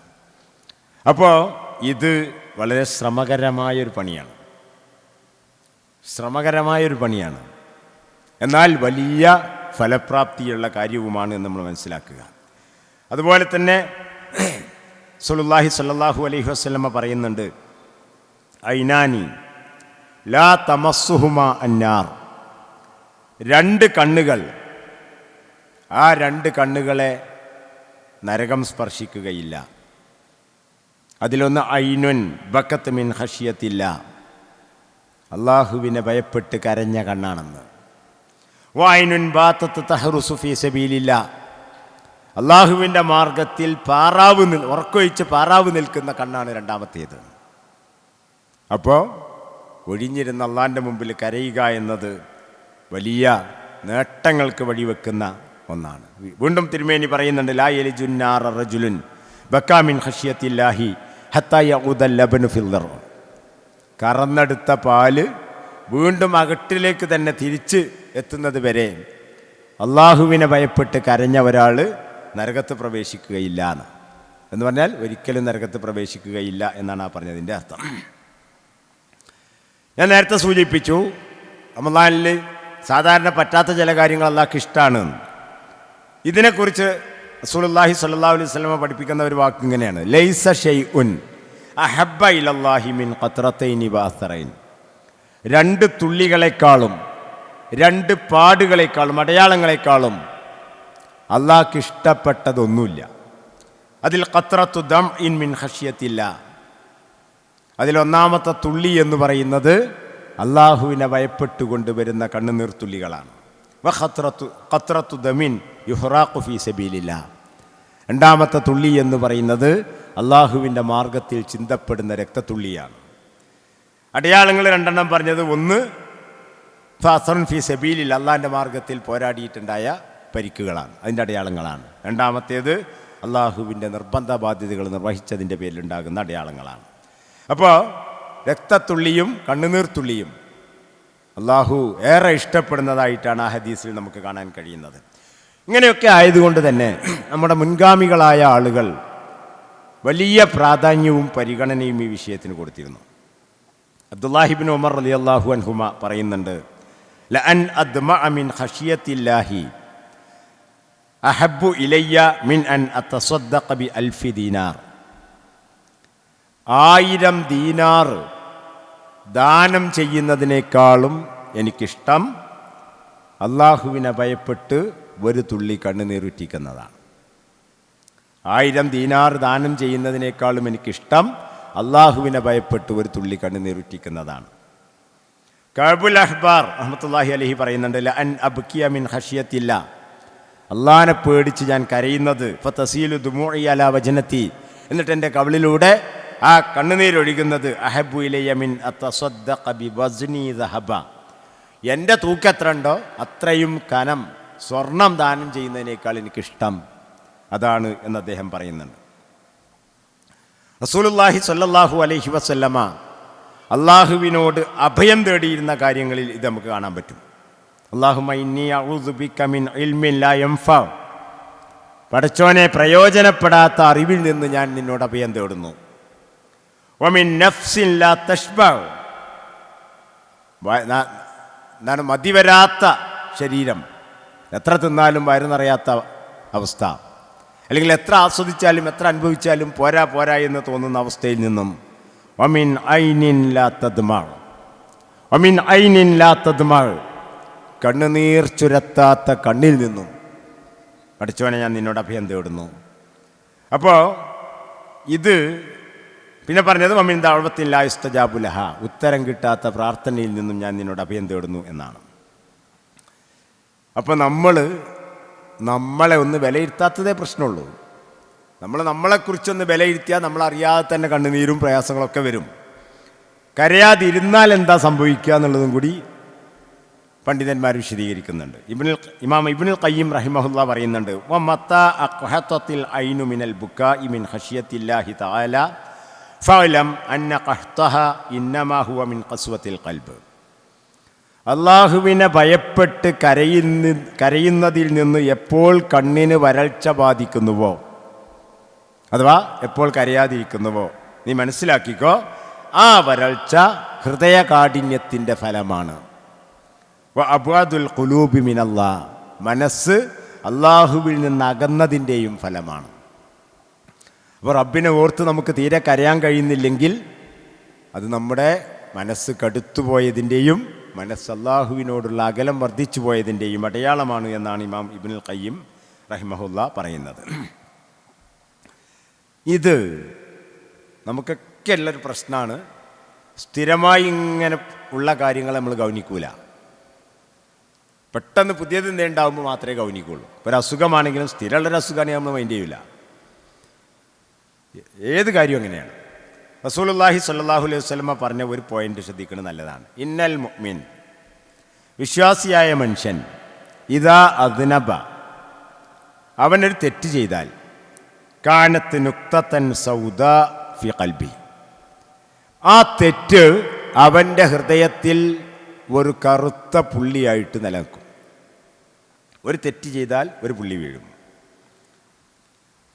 ഫൈൻ താബ വനസഅ വസ്തഗ്ഫറ സുഖില ഖൽബുഹു, അവൻ പശ്ചാത്തപിക്കുകയും നിലപാട് തിരുത്തുകയും ചെയ്താൽ അത് ക്ലിയർ ആവും. വൈൻ സാദത്ത്, അതല്ല അതൊന്നും ചെയ്യാതെ വീണ്ടും അതേ തെറ്റിങ്ങനെ ചെയ്യുകയാണെങ്കിൽ സാദത്ത്, ആ കറുപ്പ് ഇങ്ങനെ വർദ്ധിച്ചു വരും. ഹത്താ തഗ്ലുബ ഖൽബഹു, അവൻ്റെ ഹൃദയത്തെ, മനസ്സിനെ മുഴുവനും അതൊക്കെ ബാധിക്കും. ഫദാക റാനുല്ലദീ ദക്കറല്ലാഹു ഫീ കിതാബി കല്ലാ ബൽ റാന അലാ ഖുലൂബിഹിം എന്ന് പറഞ്ഞാൽ റാൻ ഇതാണ് എന്നാണ് ആ പറയുന്നതിൻ്റെ അർത്ഥം. അപ്പോൾ നമ്മളൊക്കെ സ്ഥിരമായി ചെയ്യുന്ന തെറ്റുകളെ, നേരത്തെ പറഞ്ഞല്ലോ നമ്മൾ തെറ്റ് ലിസ്റ്റ് ചെയ്യാന്ന്, സ്ഥിരമായി ചെയ്യുന്ന തെറ്റ് ലിസ്റ്റ് ചെയ്യണമെന്ന് പോലും നമുക്ക് സംശയമാവും. കാരണം അത് ചെയ്ത് അതിപ്പോൾ തെറ്റ് തന്നെയാണോ, അപ്പോൾ ഇതന്നെ എന്നും എഴുതാണ്ടാവില്ലേ എന്നൊക്കെ നമുക്ക് തോന്നും. ഇതാണ് റാൻ എന്ന് വിശുദ്ധ ഖുർആൻ പരിചയപ്പെടുത്തിയിട്ടുള്ളത്. അതുകൊണ്ട് രക്ഷപ്പെടണം. വിശുദ്ധ റമളാനിൽ നമുക്ക് കരകയറണം. അതിനുള്ള രക്ഷാമാർഗങ്ങൾ നമ്മൾ ഉപയോഗപ്പെടുത്തണം. ഉഖബത്ത് ബിൻ ആമിർ റളിയല്ലാഹു അൻഹു റസൂലുള്ളാഹി സ്വല്ലല്ലാഹു അലൈഹി വസല്ലമയോട് ചോദിക്കുന്നുണ്ട്, യാ റസൂലല്ലാഹ് മൻ നജാത്ത്, രക്ഷപ്പെടാനുള്ള വഴി എന്താ, എങ്ങനെയാണ് ഒരു രക്ഷ നേടിയെടുക്കുക? ഖാല അംസിക് അലൈക ലിസാനക്, റസൂലിൻ്റെ ഒന്നാമത്തെ നിർദ്ദേശം നാവ് നിയന്ത്രിക്കുക. നമ്മുടെ പാപഭാരം വർദ്ധിപ്പിക്കുന്നതിൽ മുഖ്യ പങ്ക് വഹിക്കുന്ന ഒന്നാണ് നമ്മുടെ സംസാരം. അതുകൊണ്ട് റസൂലിൻ്റെ ഒന്നാമത്തെ നിർദ്ദേശം സംസാരിക്കാതിരിക്കുക എന്നല്ല കേട്ടോ, സംസാരത്തെ സൂക്ഷ്മതയോടുകൂടി തഖ്വയോടുകൂടി ആക്കുക. വൽ യസഉക ബൈതുക, നിൻ്റെ വീട് നിനക്ക് വിശാലത ഉണ്ടാവട്ടെ എന്ന് പറഞ്ഞാൽ ആവശ്യമില്ലാത്ത കാര്യത്തിലൊക്കെ പോയി തലടാക്കുക. കഴിയുന്നിടത്തോളം അവനാൻ്റെ കാര്യങ്ങളിൽ ചുരുങ്ങി നിൽക്കുക. വബ്കി അലാ ഖത്വീഅതിക, നിൻ്റെ തെറ്റുകളുടെ പേരിൽ നീ കരയുക, തെറ്റുകളുടെ പേരിൽ കരയുക. ഇത് മൂന്നുമാണ് രക്ഷാമാർഗം എന്ന് റസൂലുള്ളാഹി സ്വല്ലല്ലാഹു അലൈഹി വസല്ലം ഉഖബത്ത് ബിൻ ആമിർ റളിയല്ലാഹു അൻഹുവിനോട് പറയുന്നുണ്ട്. അബൂദർദാ റളിയല്ലാഹു അൻഹുവിൻ്റെ ഒരു വാക്ക് ഇങ്ങനെയുണ്ട്, അൽഹഖനി സലാസുൻ വഅബ്കാനി സലാസുൻ. അദ്ദേഹം പറയാണ്, 3 കാര്യങ്ങൾ ഓർക്കുമ്പോൾ എനിക്ക് ചിരി വരാറുണ്ട്, 3 കാര്യങ്ങൾ ഓർക്കുമ്പോൾ എനിക്ക് കരച്ചിലും വരാറുണ്ട്. എന്തൊക്കെയാണ് ഈ കാര്യങ്ങൾ? അൽഹഖനി മുഅമ്മിലു ദുനിയാ വൽ മൗതു യത്ലുബുഹു. ചിരി വരുന്ന ഒരു കാര്യം നമ്മളെയൊക്കെ വിഷയമാണത്. ഒരു മനുഷ്യൻ അങ്ങനെ ദുനിയാവിൽ പല പ്രതീക്ഷയും വെച്ചിട്ട് ഇങ്ങനെ പൂർത്തീകരിക്കാൻ വേണ്ടി പായാണ്. എന്നാൽ വൽ മൗതു യത്ലുബുഹു, അസ്രായിൽ ഓനെ തെരഞ്ഞു വരിക. ദുനിയാവിൽ ഇങ്ങനെ നേടിയെടുക്കാനുള്ള കാര്യങ്ങൾ ഇങ്ങനെ ഓരോന്നോരോന്ന് ലിസ്റ്റ് ചെയ്ത് അതിൻ്റെ പിന്നാലെ അത് ഓരോന്നോരോന്ന് പൂർത്തീകരിക്കാൻ വേണ്ടി പായാണ് മനുഷ്യൻ. ഓൻ അറിയണില്ല, ഓൻ്റെ തൊട്ട് പിന്നിലെ വണ്ടിയിൽ ആര് വരുന്നുണ്ട്? അസ്രായിൽ അലൈഹിസ്സലാം ഓനെ തെരഞ്ഞു വരുന്നുണ്ട്. അപ്പോൾ ആ ഒരു ബോധമില്ലാതെ ദുനിയാവിനെ മാത്രം ഫോക്കസ് ചെയ്ത് ജീവിക്കുന്ന മനുഷ്യൻ്റെ കാര്യം ആലോചിക്കുമ്പോൾ എനിക്ക് ചിരി വരാറുണ്ട് എന്നാണ്. ഗാഫിലുൻ ലൈസ ബിമഗ്ഫൂലിൻ അൻഹു. രണ്ടാമത് അദ്ദേഹം പറയുന്നത് അശ്രദ്ധനായ മനുഷ്യൻ, ഒരു ശ്രദ്ധയില്ലാതെ അങ്ങനെ പോകുന്നുണ്ട്, പക്ഷേ ഓനെക്കുറിച്ച് അശ്രദ്ധനല്ല.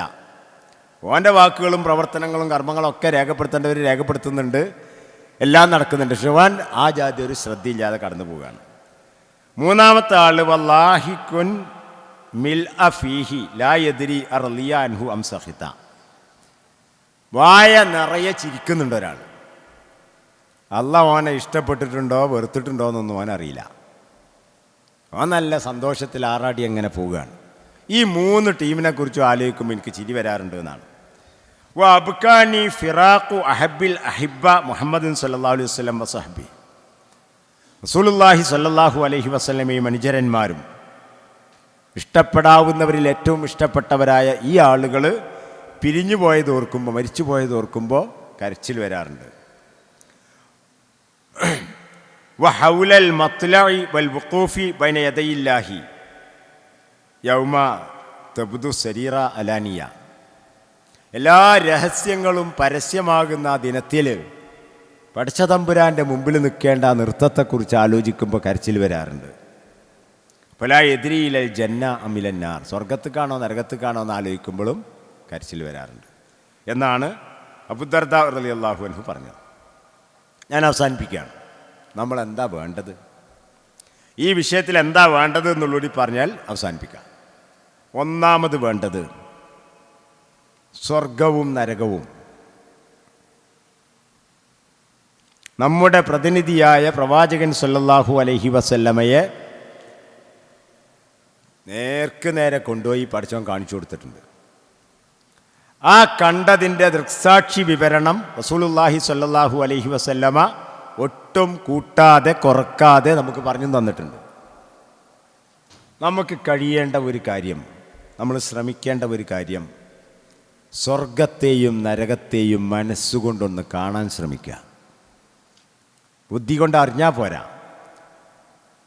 വിശ്വസിച്ചാലും പോരാ, അതൊക്കെ നടന്നിട്ടുണ്ട്. നമ്മളെ മനസ്സിൽ നമ്മളിപ്പോൾ സ്വർഗത്തിൻ്റെ വാതിൽക്കൽ ചെന്ന് നിൽക്കുമ്പോൾ കാണുന്നത് പോലെ, അല്ലെങ്കിൽ നരക കവാടത്തിൽ പോയി നിൽക്കുമ്പോൾ കാണുന്നത് പോലെ മനസ്സിലൊന്ന് സങ്കല്പിച്ച് നോക്കുക. കുറച്ച് നേരം സീരിയസ് ആയിട്ട് ഇരുന്നിട്ട് ഈ രണ്ടും, എന്താണ് ഈ നരകത്തിൻ്റെ ഭീകരത, എന്താണ് അവിടെ ചെന്നെത്തിയാലുള്ള അവസ്ഥ, എന്താണ് സ്വർഗത്തിലെ സുഖസൗകര്യങ്ങൾ, ഇത് മനസ്സുകൊണ്ടൊന്ന് കാണുക എന്നുള്ളതാണ് ഒന്നാമതായിട്ട് ഈ വിഷയത്തിൽ നടക്കേണ്ട കാര്യം. രണ്ടാമത്തെ ഒരു സംഗതി, അത് ഒന്നാമത്തെ വിജയിച്ചാലേ വിജയിക്കുള്ളൂ. നരകത്തിൽ നിന്ന് രക്ഷപ്പെടുക എന്നുള്ളത് മനസ്സുകൊണ്ട് ഏറ്റെടുത്ത ഒരു അജണ്ടയാവുക.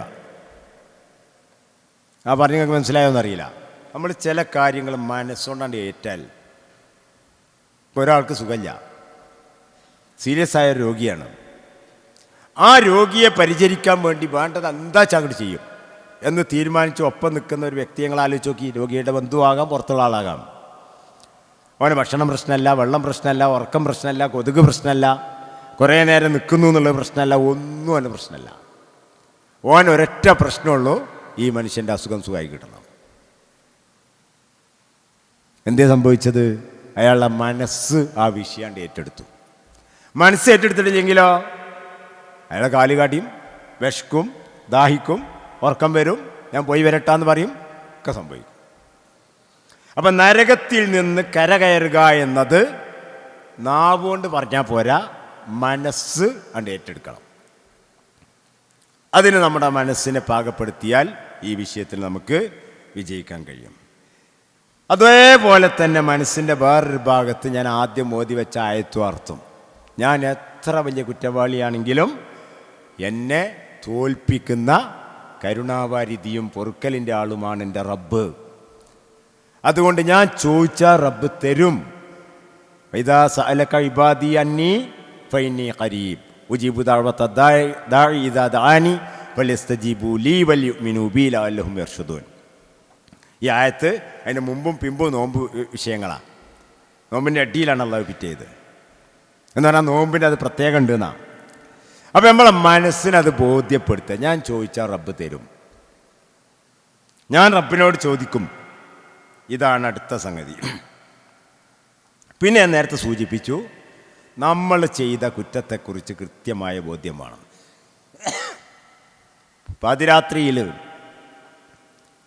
തഹജ്ജുദ് നിസ്കരിച്ച് വിത്ർ നിസ്കരിച്ചിട്ട് പഠിച്ചവൻ്റെ മുമ്പിൽ കൈ ഉയർത്തിയിട്ട് പഠിച്ചവൻ എൻ്റെ പാപങ്ങളൊക്കെ പൊറുക്കണേ എന്ന് പറഞ്ഞതിനേക്കാളും നല്ലത് പഠിച്ചവൻ ഇന്നൊരു തെറ്റിൻ്റെ അടുത്ത് പറ്റിപ്പോയി, ഇന്നൊരു തെറ്റ് ഞാൻ ചെയ്തു പോയി, ഇന്ന തെറ്റുകൾ അതെനിക്ക് പുറത്തു തരണേ. കാരണം അപ്പോഴാണ് ഞാൻ നേരത്തെ പറഞ്ഞ മനസ്സിലത് തട്ടലും ഇതൊക്കെ നടക്കുക. അപ്പോൾ ഓരോ ദിവസവും നമ്മൾ ദുആ ചെയ്യുമ്പോൾ ഇസ്തിഗ്ഫാറും തൗബയും ചെയ്യുമ്പോൾ നമ്മളെടുത്ത് ലിസ്റ്റ് വേണം. എന്താണ് അപേക്ഷയ്ക്കുള്ള ആവശ്യം? മുഖ്യമന്ത്രിക്ക് ഒരു അപേക്ഷ കൊടുക്കാൻ നിങ്ങൾ ആലോചിച്ച് നോക്കി. ഒരു MLA ഒരു അപേക്ഷ കൊടുക്കുകയാണ്, എൻ്റെ മണ്ഡലത്തിന് ആവശ്യമുള്ള എല്ലാ സംഗതിയും പൂർത്തീകരിച്ചാലെന്ന് പറഞ്ഞ അപേക്ഷ കൊടുത്താൽ മൂപ്പർ എന്താ കാട്ടുക? പഠിച്ചവനെ സംബന്ധിച്ചിടത്തോളം പഠിച്ചവൻ്റെ ലിസ്റ്റ് ഉണ്ട്, നമ്മളെ രേഖ ഉണ്ട്, ഇല്ലാത്ത കുഴപ്പം അറിയാത്ത കുഴപ്പമില്ല എന്നുള്ളൊരു മാറ്റമുണ്ട്. പക്ഷെ അങ്ങനെ കൊടുക്കുന്ന ഒരു അപേക്ഷയാണോ മുഖ്യമന്ത്രി പരിഗണിക്കുക? അത് ഇന്ന ഒരു പാലത്തിന് അനുമതി തരണം എന്നുള്ളതാണോ പരിഗണിക്കുക? ഒന്ന് ആലോചിച്ച് നോക്കി. ഇനി നമ്മളോട് നമ്മളെ മക്കൾ വന്നിട്ട് കാര്യം പറയാണ്, എൻ്റെ ആവശ്യങ്ങളൊക്കെ ഇപ്പം അങ്ങക്ക് അറിയാലോ, അതൊക്കെയാണ് ചെയ്തു തരീന്ന് പറഞ്ഞാലാണോ, അതോ ഇപ്പം എനിക്കൊരു മൊബൈൽ വാങ്ങി തരീന്ന് പറഞ്ഞാലാണോ നമ്മൾ പരിഗണിക്കുക? അപ്പോൾ അതുകൊണ്ട് ഈ ഹോൾസെയിൽ കച്ചവടം കുഴപ്പമൊന്നുമില്ല, ശരിയാവില്ല എന്നും പറ്റൂലെന്നൊന്നും ഞാൻ പറഞ്ഞിട്ടില്ല, തെറ്റിദ്ധരിക്കണ്ട. പക്ഷെ അതിൻ്റെ അപ്പുറത്തേക്ക് കടന്നിട്ട് ഓരോന്ന് എണ്ണി പറയാൻ നമുക്ക് കഴിയണം. അങ്ങനെ നമ്മൾ പറയാൻ തീരുമാനിച്ചാൽ നമ്മുടെ കുറ്റങ്ങളുടെ ലിസ്റ്റ് നമ്മളെ മനസ്സിലൂടെ വരും. അതിലേറ്റവും വലുതേത് ചെറുതേത്, ആദ്യം എൻ്റെ യാത്രയെ മുടക്കണത് ഏത്, അത് ലിസ്റ്റ് വരും. അങ്ങനെ ലിസ്റ്റ് മനസ്സിലൂടെ ഇങ്ങനെ കയറി ഇറങ്ങിയാൽ മനസ്സിന് അസ്വസ്ഥത ഉണ്ടാവും, തൊണ്ട ഇടറും, കണ്ണ് നനയും, തൗബ നടക്കും. അപ്പോൾ നമ്മളൊന്ന് വിചാരിക്കും, നമ്മളെ ശത്രുവിനെ എടുത്താൽ മതി. നമ്മൾ രണ്ടാൾ തമ്മിൽ പ്രശ്നത്തിലാന്ന് വിചാരിച്ചോളി, വേറൊരു ടീമിൻ്റെ മുമ്പിൽ മധ്യസ്ഥം പറയാൻ പോകാമെന്ന് വിചാരിച്ചോളി. എതിരാളിയെക്കുറിച്ച് അയാൾ ചെയ്ത തെറ്റുകൾ മുഴുവൻ നമ്മൾ ലിസ്റ്റ് ഉണ്ടാക്കൂലേ? അന്നിനോട് അങ്ങനെ പറഞ്ഞു, അന്നിനോട് വരാറിന് വന്നില്ല, അന്നിനോട് കാണാറിന് പിന്നെ വിളിച്ചില്ല, എത്ര ലിസ്റ്റ് ഉണ്ടാവും. ഇവിടെ നമ്മളെ തന്നെ നമ്മൾ എതിരാളിയായി കണ്ടുകൊണ്ട് ഒന്ന് ലിസ്റ്റ് ചെയ്ത് നോക്കുക. അപ്പോൾ ആ ലിസ്റ്റ് ഉണ്ടാക്കുക എന്നുള്ളത് വളരെ പ്രധാനപ്പെട്ടൊരു കാര്യമാണ്. തൗബയും ഇസ്തിഗ്ഫാറും ഒരിക്കലും ചടങ്ങാക്കി മാറ്റരുത്. എന്ന് പറഞ്ഞാൽ ഈ പറഞ്ഞ ഉപാധികളൊക്കെ പാലിച്ച ഗൗരവം അപ്പോഴേ പിന്നെ അത് ആവർത്തിക്കാതൊക്കെ ഉള്ളൂ. ഇതിങ്ങനെ നമ്മൾ കാണാതെ പഠിച്ചു വെച്ചിട്ടുണ്ട്, പഠിച്ചവനൊക്കെ പുറത്ത് തന്നെ. അത് നമ്മളിങ്ങനെ അറിയാതെയോ അറിഞ്ഞോ നാവുമ്പോൾ കൂടി ഇങ്ങനെ വരുന്നു. അവിടെ നിൽക്കരുത്. റസൂലുള്ളാഹി സ്വല്ലല്ലാഹു അലൈഹി വസല്ലം പറയുന്നുണ്ടല്ലോ, ഞാനൊരു ദിവസം 100 പ്രാവശ്യം ഇസ്തിഗ്ഫാർ നടത്താറുണ്ടായിരുന്നു. എന്നോട് ചോദിച്ചാൽ എത്ര പ്രാവശ്യം ഇസ്തിഗ്ഫാർ നടത്താറുണ്ട് ചോദിച്ചാൽ എനിക്കറിയില്ല. കാരണം എന്താ? ഇസ്തിഗ്ഫാർ നടത്താത്തതുകൊണ്ടല്ല, ബോധപൂർവം തീരുമാനിച്ചല്ല ഈ പണി നടക്കൽ. അപ്പോൾ റസൂൽ അങ്ങനെ 100 പ്രാവശ്യം എന്ന എണ്ണം പറയുന്നുണ്ടെങ്കിൽ എൻ്റെ അർത്ഥം എന്താ? മിനിമം 100 പ്രാവശ്യമെങ്കിലും റസൂൽ തീരുമാനമെടുത്തുകൊണ്ട് ബോധപൂർവം വേണമെന്ന് വിചാരിച്ച് ഇസ്തിഗ്ഫാർ നടത്തിയിരുന്നു എന്നാ. അപ്പോൾ നമ്മൾ ആ അർത്ഥത്തിൽ ഒരു മാറ്റത്തിന് ശ്രമിക്കുക. ശ്രമവും തീരുമാനവും നമ്മുടെ ഭാഗത്തുനിന്നുണ്ടായാൽ കുറവുകളല്ല പുറത്തു തരും. ഇന്നമൽ അഅ്മാലു ബിന്നിയ്യാത്ത്. പക്ഷെ അങ്ങനെ ഒരു തീരുമാനം ആദ്യം നമ്മളിൽ വേണം. ഞാൻ എന്നെ ഒന്ന് പഠിക്കട്ടെ, എൻ്റെ ഹിസ്റ്ററി ഞാനൊന്ന് പഠിക്കട്ടെ. ഞാൻ ആരെയൊക്കെ ഉപദ്രവിച്ചിട്ടുണ്ട്, ആർക്കൊക്കെ സാമ്പത്തികമായി നഷ്ടം ഉണ്ടാക്കിയിട്ടുണ്ട്, ആരുടെയൊക്കെ അന്തസ്സിന് മുറിവേൽപ്പിച്ചിട്ടുണ്ട്, ആരെയൊക്കെ കളിയാക്കി ചിരിച്ചിട്ടുണ്ട്. അങ്ങനെ നമ്മൾ നമ്മുടെ ഒരു ഹിസ്റ്ററി ഒന്ന് ഇങ്ങനെ ഉണ്ടാക്കി നോക്കുക. അങ്ങനെ ഉണ്ടാക്കി നോക്കുമ്പോൾ നമ്മളറിയാതെ നമ്മളെ സ്വഭാവം നന്നാവും. കാരണം നമുക്ക് മനസ്സിലാവും ഞാൻ ഇത്ര മുന്തിയ മുതലൊന്നുമല്ല എന്ന്. നമ്മളെ തനിനിറം നമുക്കാണ് ബോധ്യമാവും. ഇപ്പം നമ്മൾ ഓരോരുത്തരും വിചാരം നമ്മൾ ഇട്ടിക്കുന്ന കുപ്പായത്തിൻ്റെ തിളക്കത്തിനനുസരിച്ച് അത് ഇസ്തിരിട്ടാൽ നമ്മൾ ഉഷാറായി, അത് മോശമായാലേ കുഴപ്പമുള്ളൂ. ഇപ്പോൾ ആരെങ്കിലും ഇസ്തിരിടാതെ നല്ല ഡ്രസ്സില്ലാതെ ഏതെങ്കിലും വഴിയോരങ്ങളിൽ താമസിക്കുന്ന ഏതെങ്കിലും പാവങ്ങളുണ്ടെങ്കിൽ ഓലാണ് മോശക്കാർ. നമ്മളെക്കാൾ എത്രയോ വിശുദ്ധരായിരിക്കും ആ മനുഷ്യന്മാർ. അപ്പോൾ അതുകൊണ്ട് നമ്മളെ ഒന്ന് തിരിച്ചറിയുക, നമ്മളെ ഒന്ന് വിലയിരുത്തുക. എന്നിട്ട് പടച്ച റബ്ബിൻ്റെ മുമ്പിൽ നമ്മുടെ തനി ചിത്രം പഠിച്ചോണ്ടിട്ടുണ്ട്. പഠിച്ചോനെ തയ്യാറായിക്കൊണ്ടേ ഇരിക്കുകയാണ്, നിഷേധിക്കാൻ കഴിയാത്ത വിധം നമ്മളെ കയ്യിൽ തരും. പക്ഷെ ആ തരുന്നതിന് മുമ്പ് അതിലേറ്റവും കറുത്ത പേജുകളെങ്കിലും പഠിച്ചവൻ്റെ മുമ്പിലെന്ന് വെച്ചിട്ട് പഠിച്ചവൻ ഈ പേജ് അതിലുണ്ടാവരുത്, അതിൻ്റെ അടുക്ക ഡിലീറ്റ് ചെയ്യണം, പറ്റിപ്പോയതാണ്, തെറ്റിപ്പോയതാണ്, എനിക്കല്ല ബോധ്യമുണ്ട്, ഇടപെടാതെ തന്നെ ഞാൻ തിരുത്താൻ തീരുമാനിച്ചിട്ടുണ്ട് എന്ന് പടച്ച റബ്ബിൻ്റെ മുമ്പിലെന്ന് പറഞ്ഞാൽ അന്ന് നമ്മുടെ കയ്യിൽ തരുന്ന ഗ്രന്ഥത്തുന്നത് ഡിലീറ്റായി പോവും. അപ്പോൾ അതുകൊണ്ട് ശുദ്ധ റമളാനിനെ ആ അർത്ഥത്തിൽ നമ്മൾ ഉപയോഗിക്കുക. നമ്മുടെ എല്ലാ കർമ്മങ്ങളുടെയും പിന്നിൽ ഈ ഒരാഗ്രഹം പടച്ചവൻ്റെ മുമ്പിൽ നമ്മൾ പ്രകടിപ്പിക്കുക. നോമ്പെടുത്താൽ നോമ്പുകാരനെ സംബന്ധിച്ച് അള്ളാഹിൻ്റെ റസൂൽ പറഞ്ഞത് 3 വിഭാഗത്തിൻ്റെ പ്രാർത്ഥനകൾ തള്ളപ്പെടൂല എന്ന് പറഞ്ഞതിൽ ഒന്ന് ദുആഇ സ്വാഇമി ഹത്താ യുഫ്തിർ, നോമ്പ് തുറക്കണത് വരെ ദ്വാരക്കാൻ നേരമുണ്ട്. നമുക്ക് 10-14 മണിക്കൂർ നേരം നമ്മൾ നോമ്പെടുക്കുന്നുണ്ടെങ്കിൽ ആ സമയത്ത് മുഴുവനും നമ്മൾ ചോദിച്ചാൽ അതല്ല പരിഗണിക്കുന്ന റസൂൽ വാക്കെന്നാണ്. അപ്പോൾ നമ്മൾ എത്ര തെറ്റ് ചെയ്തിട്ട് നമ്മൾ ലിസ്റ്റ് എത്ര വലുതാണെങ്കിലും 30 ദിവസം നമ്മൾ മെനക്കെട്ടാൽ ഓരോന്നായിട്ട് എണ്ണീറ്റ് പഠിച്ചോണ്ട് ഏതാ ലിസ്റ്റ്, അതിന് നമുക്ക് നേരമുണ്ട്, പഠിച്ചോണ്ട് സ്വീകരിക്കാൻ റെഡിയാണ്. അതുകൊണ്ട് വൈകിയിട്ടില്ല. നമ്മൾ വിലയിരുത്തുക, നമ്മൾ ചിന്തിക്കുക, എന്തെങ്കിലും നമുക്ക് ചെയ്യാൻ കഴിയുമോ നമ്മൾ ആലോചിക്കുക. സർവശക്തനായ റബ്ബ് നമുക്ക് തൗഫീഖ് നൽകി തുണക്കുമാറാകട്ടെ. നമ്മുടെ പോരായ്മകളും വീഴ്ചകളുമൊക്കെ റബ്ബ് നമുക്ക് പുറത്തു തരുമാറാകട്ടെ. അവൻ ഇഷ്ടപ്പെടുന്ന ഇഷ്ടദാസന്മാരുടെ കൂട്ടത്തിൽ നമ്മെ എല്ലാവരെയും അള്ളാഹു ഉൾപ്പെടുത്തുമാറാകട്ടെ.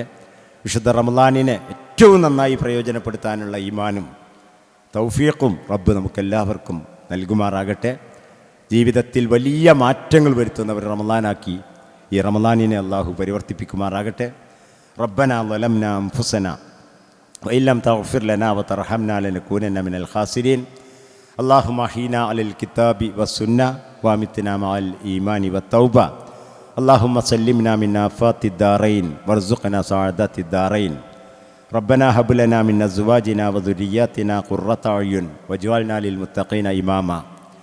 اللهم أجرنا من النار اللهم أجرنا من النار اللهم أجرنا من النار.